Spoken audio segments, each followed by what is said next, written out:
আসসালামু আলাইকুম রহমতুল্লাহি অবরকাতুহু। সম্মানিত দর্শক, ইচ্ছাই হোক কিংবা অনিচ্ছাই হোক, প্রতিদিন আমরা যারা কন্টেন্ট তৈরি করি কিংবা টেলিভিশন টকশোতে যাই, পত্রপত্রিকায় লেখালেখি করি এবং সেগুলো করতে গিয়ে যখন বাংলাদেশের চলমান রাজনীতি, অর্থনীতি এবং একই সঙ্গে আমাদের পুরো সমাজ ব্যবস্থায় যে একটা ঝাঁকুনি লেগেছে, সব কিছু ওলটপালট হয়ে যাচ্ছে।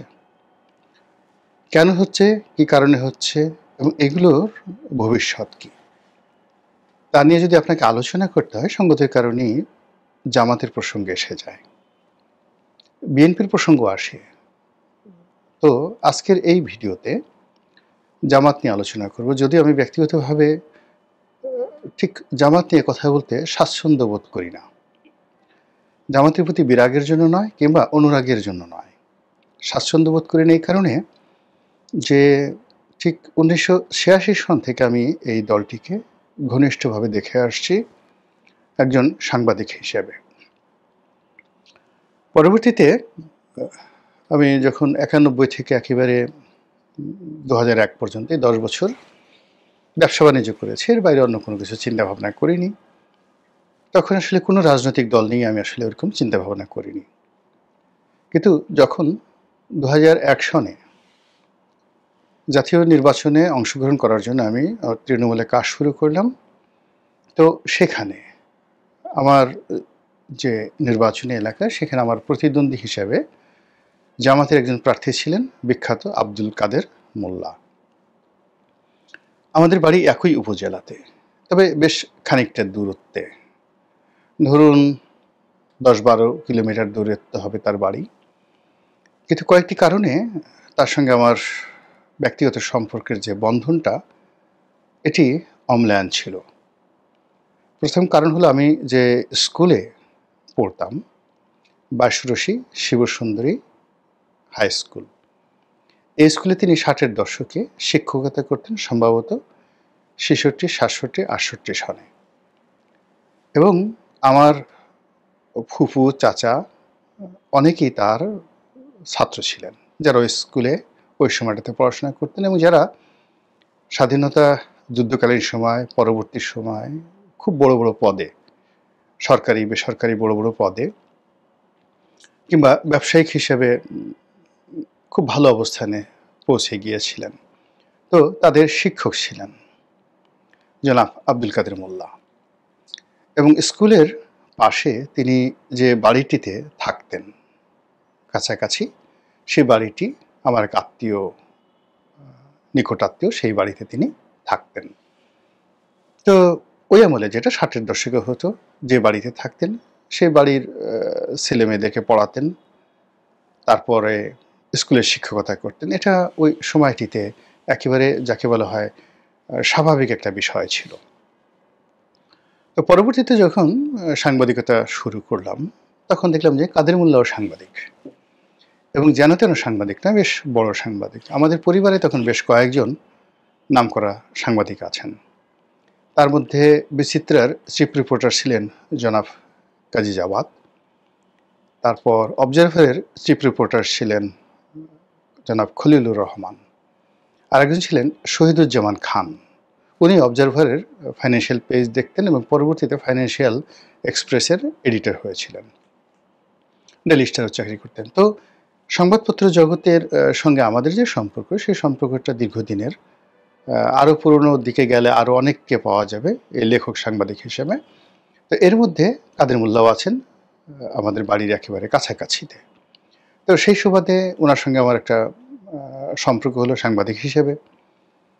দ্বিতীয়ত যে উনি যেহেতু ওই আমি যে স্কুলে পড়তাম সেই স্কুলের শিক্ষক ছিলেন, সেই সুবাদে একটা সম্পর্ক হলো। আর 1986-এ জামাত যখন ইলেকশন করলো, তখন ওই সদরপুরের ওই আসনে তিনি সংসদ সদস্য হিসেবে জামাতের প্রার্থী ছিলেন। আর আমি যখন 2001 সনে প্রার্থী হিসেবে সদরপুর চরভদ্রেশনে গেলাম, তখনও তিনি সেখানে জামাতের প্রার্থী ছিলেন। তো আমরা যে কজন আওয়ামী লীগের লোকজন ছিলাম, আমি ছিলাম, জনাব এ কে আজাদ সাহেব ছিলেন হামিম গ্রুপের, এখন চ্যানেল 24-এর মালিক, এরকম আরও এই দুজনের সঙ্গেই ওনার ব্যক্তিগত সম্পর্ক খুব ভালো ছিল জনাব কাদের মোল্লা সাহেবের। বিশেষ করে আজাদ সাহেবের সঙ্গে খুবই ভালো সম্পর্ক ছিল।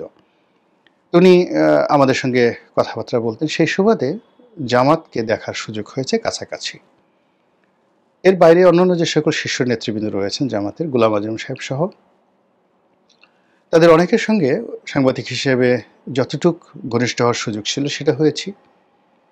আবার পরবর্তীতে যখন 2009 সনে সংসদ সদস্য হয়েছি, তখন তো জামাতের অনেককে বন্ধু হিসেবে, সহকর্মী হিসেবে কাছাকাছি পেয়েছি, এবং যেই কারণে জামাতের উপর যখন মারাত্মক বিপদ নেমে এলো 2010 সনের পরে, কেন জানি আমি তাদের প্রতি সহানুভূতিশীল ছিলাম।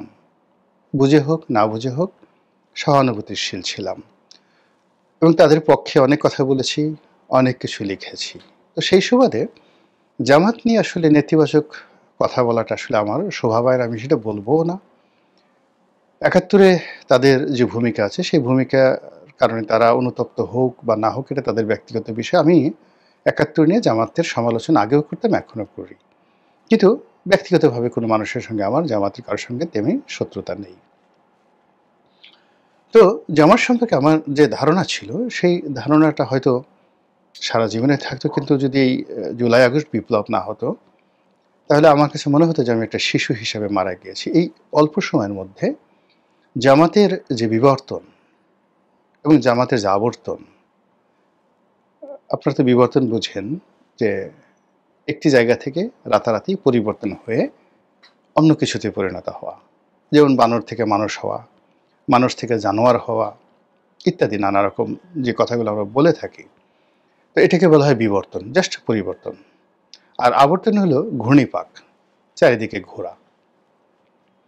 তো জামাতের যে বিবর্তন এবং আবর্তন এই গত 14 মাসে দেখছি, এটা যদি না দেখে আমি মরে যেতাম, আমার কাছে মনে হতো একটা শিশু হিসেবে আমি মারা যাচ্ছি। তো এই কারণে আসলে যেহেতু দীর্ঘদিন জামাত সম্পর্কে আমি খুব সফটেন ছিলাম, জামাতের অনেক লোকজন হয়তো আমাকে ভালোবাসতেন, স্নেহ করতেন, শ্রদ্ধা করতেন, অনেক হয়তো স্বপ্ন দেখতেন যে গোলাম মোল্লা রনি একটা সময় হয়তো জামাত করবে, তারা দোয়া করতেন। তো আমি আসলে জামাত সম্পর্কে আমার যে আইডিওলজি, সেই আইডিওলজি আমার যে পার্লামেন্টে 2009 সনে আমি যে প্রথম একটা বক্তব্য দিয়েছিলাম, সেই আহলে সুন্নাতুল জামাতের অনুসরণে, ঠিক সেই বক্তব্যে আমি আজও আছি। কিন্তু ইন পার্সন ব্যবহারের ক্ষেত্রে আমি জামাতের নিকট সবসময় ভদ্রতা প্রদর্শন করেছি, তাদের ব্যাপারে ইতিবাচক ধারণা করেছি ব্যক্তিগত পর্যায়ে। এনিওয়ে, এখন 14 মাস ধরে জামাত দেশ চালাচ্ছে, এরকম কথাবার্তা। আসলে তারা কতটুকু চালাতে পারছে, তারা জামাতই ভালো বলতে পারবেন, কিন্তু সাধারণ মানুষ মনে করছেন যে পুরো দেশ তারা চালাচ্ছেন। আর ডক্টর মোহাম্মদ ইউনূস সরকারের উপরে তাদের যে আধিপত্য, এটা সীমাহীন। আগামীতে ছলে বলে কৌশলে তারা ক্ষমতায় আসবে, এটি নিশ্চিত না হওয়া পর্যন্ত ভোট যেন না হয়, ভোট যেন ডিলে হয়, এ ব্যাপারে জামাতের যত শক্তি আছে জলে স্থলে অন্তরিক্ষে তারা সেই শক্তি প্রয়োগ করবে। এটি হলো সাধারণ মানুষের বিশ্বাস। তো নির্বাচন যত কাছাকাছি আসছে, বিশেষ করে যে এই মুহূর্তে বিএনপি তাদের প্রার্থী তালিকা ঘোষণা করে ফেলেছে, সেই সময় থেকে পুরো বাংলাদেশের টেকনাফ থেকে তেঁতুলিয়া পর্যন্ত নির্বাচনের যে একটা হাওয়া বইছে, সেই হাওয়াটা আসলে বলতে গেলে 99% হাওয়াটা বিএনপির দিকে। এবং সেখানকার থানা বলেন, পুলিশ বলেন, প্রশাসন বলেন, ডিসি এসপি বলেন, তারা সবাই এখন বিএনপি নেতাদের কথায় চলছে, এটা বাস্তবতা। কিন্তু এই যে প্রার্থী ঘোষণা করার আগ পর্যন্ত অনেক অনেক জেলাতে, অনেক অনেক উপজেলাতে তারা মানে জামাতের কথা মতো চলতেন। জামাত হয়তো সেখানে মামলা মোকদ্দমা করেনি বা বিএনপি লোকের মতো চাঁদাবাজি করেনি, কিন্তু থানা পুলিশ প্রশাসন তাদেরকে বেশ সমীহ করতেন। কিন্তু এই যে নির্বাচনের তফসিল যত কাছাকাছি আসছে, বিএনপির প্রার্থী ঘোষণা হওয়ার পর থেকে যে পরিস্থিতি তৈরি হয়েছে, তাতে করে এই যে প্রশাসনের উপরে যে আমাদের যে আধিপত্য, সেটা এখন নেই বললেই চলে। এর ফলে কি হলো, তাদের যে সুখ, তাদের যে স্বপ্ন, তাদের যে স্বপ্ন বাসর, সব কিছু ঝুঁকির মধ্যে পড়েছে। আর এতে করে তারা মেজাজ হারিয়ে ফেলছেন। অনেকে পথ হারিয়ে ফেলছেন এবং যে যেভাবে পারছেন এমনভাবে কথা বলছেন, সেই কথাবার্তার সঙ্গে জামাতের নীতি এবং আদর্শের যেমন মিল নেই, একই সঙ্গে তারা তাদের যে একটা পোর্ট্রেট বা তৈলচিত্র বা তাদের যে একটা স্কেচ মানুষের মনে তারা তৈরি করে ফেলেছিল সেই দীর্ঘদিন ধরে, তো সেখানে আসলে ইদানিংকালে তাদের যে গলার স্বর, যেভাবে আঙ্গুল উচ্চাচ্ছেন, যেভাবে চোখ গোল গোল করে কথা বলছেন, যেভাবে তারা অলৌকিকত্ব দেখাতে চাচ্ছেন, যেভাবে তারা স্পিরিচুয়ালিটি যেটিকে বলা হয়, আধ্যাত্মিকতা দেখাতে চাচ্ছেন, এটি আসলে জামাতের সঙ্গে যায় না। জামাত প্রথম থেকে একটা আধ্যাত্মিক বিমুখ দল। তারা মনে করে যে শরীয়তের যে বিধানগুলো এটা করতে হবে, পরিশ্রম করতে হবে, কিন্তু এখানে আধ্যাত্মিকতা বলতে ফু দিয়ে উড়ে যাওয়া, আল্লাহ রাসূল নূরের তৈরি, আকাশ থেকে এমনি এমনি অনেক কিছু আসবে, আমি বললাম ফু দিলে বাতাস প্রবাহিত হবে, বৃষ্টি হবে, এই জিনিসগুলো জামাতের যে আইডিওলজি সেই আইডিওলজিতে পড়ে না। তারা যেমন দেখা গেল এই কবর জিয়ারত করা কিংবা কোনো জিয়ারতের জন্য ভ্রমণ করা এটাকে রীতিমতো হারাম মনে করে। মাজার, পীর প্রথা, বাউল প্রথা ইত্যাদি যে কোনো জিনিসই তারা ইসলামের সঙ্গে সাংঘর্ষিক মনে করে। এখন সেই জামাত, যে জামাত দীর্ঘদিন যাবৎ বলে আসছে যে আল্লাহ রাব্বুল আলামিন প্রতিটি জিনিসই তোমাকে দেবেন তোমার কর্মফল অনুযায়ী, যেভাবে করবে ঠিক সেভাবে ফল পাবে, আর যেভাবে তুমি বিশ্বাস করবে ঠিক সেই বিশ্বাস অনুযায়ী তোমার কর্মের স্পৃহা জাগ্রত হবে। তুমি যদি বিশ্বাস করো যে আমি একটা চোর হব, চোরকে তোমার খুব ভালো লাগে, তাহলে চুরি করার যত বুদ্ধি তোমার মধ্যে আসবে। তাহলে বিশ্বাসটা অর্থাৎ ঈমান থেকে তোমার কর্মের প্রেরণা আসবে। তো তোমার ঈমানটা যদি আল্লাহর দিকে হয়, রাসূলের দিকে হয়, তোমার কর্মটা ঠিক সেরকমভাবে হবে, কিন্তু তোমার অর্জনটা হবে তোমার কর্ম দিয়ে। অর্থাৎ তুমি যদি ভালো কর্ম করো ভালো ফলাফল পাবে, মন্দ কর্ম মন্দ ফলাফল পাবে। এখানে মাঝামাঝি কোনো জায়গা জামাত বিশ্বাস করে না।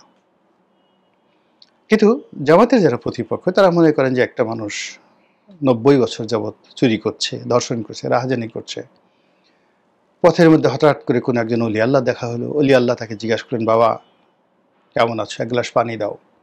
আপনি পানি দিলেন বা ওই বৃদ্ধ মানুষটি পানি দিল, পানি খেয়ে অলি আল্লাহর সেই মন শান্ত হয়ে গেল, অলি আল্লাহ একটা ফু দিলেন, সঙ্গে সঙ্গে সেই লোক অলি আল্লাহ হয়ে গেল। এই জিনিসগুলো জামাত বিশ্বাস করে না। কিন্তু এই যে নির্বাচনের এই সময়টিতে হঠাৎ করে মনে হচ্ছে যে জামাত নিজেরা সবাই অলি আল্লাহ হয়ে গেছেন। এখন তাদের আমিরকে বলা হচ্ছে টাটকা অলি, জিন্দা অলি, জীবন্ত অলি, চলাফেরা করা অলি। কে বলছেন? তাদের আর একজন সংসদ সদস্য প্রার্থী মুফতি আমির হামজা। তাদের একজন ধর্মগুরু আছেন মুফতি সৈয়দ মোহাম্মদ ইব্রাহিম। তো তিনি যে বক্তব্য দেন সেই বক্তব্যে মনে হয় যে আরশে আজিমের অনেক খবরাখবর ইলহামের মাধ্যমে তার হৃদয়ে আসে এবং তিনি সেই বক্তব্যগুলো দেশ জাতিকে জানিয়ে দেন এবং জামাতের লোকজনও তার কাছ থেকে অনেকে শিক্ষা নেয়। তাদের একজন ওয়াজিন আছেন, ওয়াজ করেন জনাব তারেক মনোয়ার দীর্ঘদিন ধরে। তো তারেক মনোয়ার সাহেব একবার বলেন অক্সফোর্ডে পড়ান, একবার আমেরিকাতে এসে কোন হার্ভার্ড, অক্সফোর্ড, কেমব্রিজ, মানে কোনো কিছুই তার বাদ যায় না কথা বলতে গিয়ে। তার বাবা নাকি কবে সংসদ সদস্য ছিলেন, কি ছিলেন, ইত্যাদি ইত্যাদি আরও অনেক কিছু। এনিওয়ে, কিন্তু এই ভদ্রলোক আওয়ামী লীগের জামানাতে যে বক্তব্য দিতেন, ডক্টর মোহাম্মদ ইউনূসের বিরুদ্ধে যে বক্তব্য দিতেন, সুদ ঘুষের বিরুদ্ধে যে বক্তব্য দিতেন, এখন সেগুলি উল্টে গিয়ে তিনি এখন বলতে গেলে হাজ্জাজ ইবনে ইউসুফের মতো শক্তিশালী হয়ে পড়েছেন। এখন তিনি আওয়ামী লীগকে ইমানের দাওয়াত দিবেন। আওয়ামী লীগ যদি তার দাওয়াত না শুনে তিনি তাদেরকে মারবেন, তাদেরকে ছ্যাঁচা দিবেন, গুঁতো দিবেন, ইত্যাদি ইত্যাদি নানা রকম বক্তব্য সোশ্যাল মিডিয়াতে ভাসছে। তার মতো করে জামাতের অনেক নেতা কেউ আঙ্গুল বাঁকা করতে চাচ্ছেন, কেউ আকাশের সূর্যকে সাক্ষী রেখে বলছেন যে তাকে অতিক্রম করার ক্ষমতা সূর্যের নেই।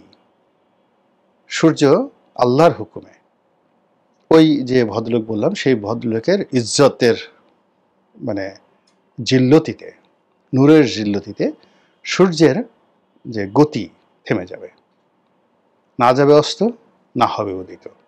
এই ধরনের কথাবার্তা বলার চেষ্টা করছে। আরেকজনে বারবার বলার চেষ্টা করছে, do you know who I am?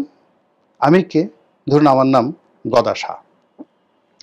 আমি যখন বারবার বলবো যে remind it, rewind it, remember it, I am গদা Shah, I am Putu Shah, it means যে আমি আমার এই গদা শাহ বা পুটু শাহ, যে আমার বাপ দাদা নাম দিয়েছে, এই গদা শাহ পুটু শাহর ব্যাপারে আমি সচেতন নই। আমার বিশ্বাস হচ্ছে না যে আমার নাম গদা শাহ, আমার নাম পুটু। সেই জন্য আমি বারবার লোকজনদেরকে স্মরণ করে দিতে চাচ্ছি। মানুষ যখন অহংকার করে, ওয়ালা তামশি ফিল আরদি মারহা ইন্নাল্লাহা লা ইউহিব্বু কুল্লা মুক্তালিন ফাকুর, আল্লাহর পবিত্র কালামে পাকের বাণী। খুবই যাকে বলা হয় চিরাচরিত একটি আয়াত, যে এই জমিনে অহংকার করে হেঁটো না।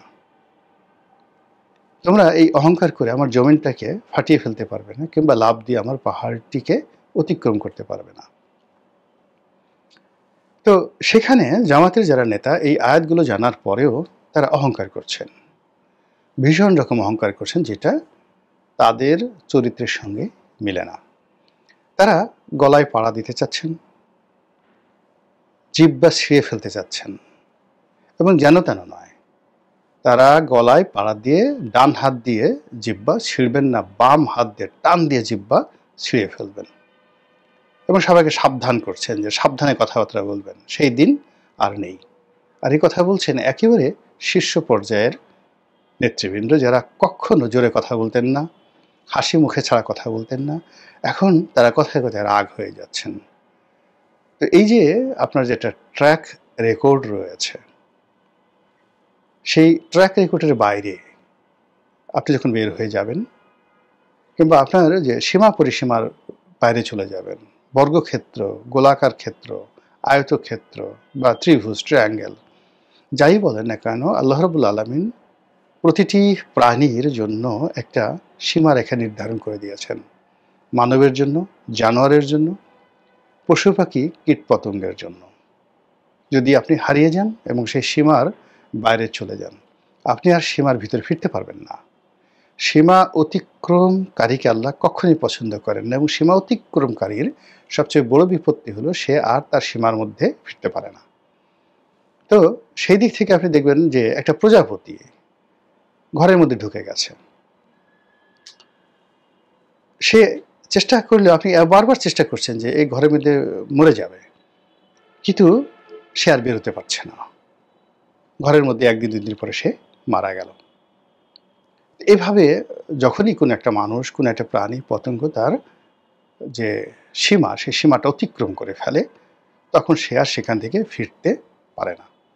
জামাত তার যে সীমা ছিল, সে সীমার বাইরে তারা চলে এসেছে, কথায়, আচরণে, চিন্তায়, চেতনায়, লোভে, লালসায়, স্বপ্নে, কামনায়, বাসনায়, সব ক্ষেত্রে গত 14 মাসে সব জায়গাতে তারা সীমা অতিক্রম করেছে।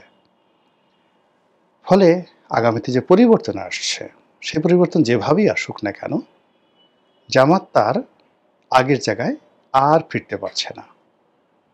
এখন সেই পরিণতি কেমন হবে, ভালো না মন্দ, সেটা একমাত্র আসমানের মালিক, জমিনের মালিক আল্লাহ রাব্বুল আলামিন ভালো জানেন। আসসালামু আলাইকুম ওয়া রাহমাতুল্লাহি ওয়া বারাকাতুহু।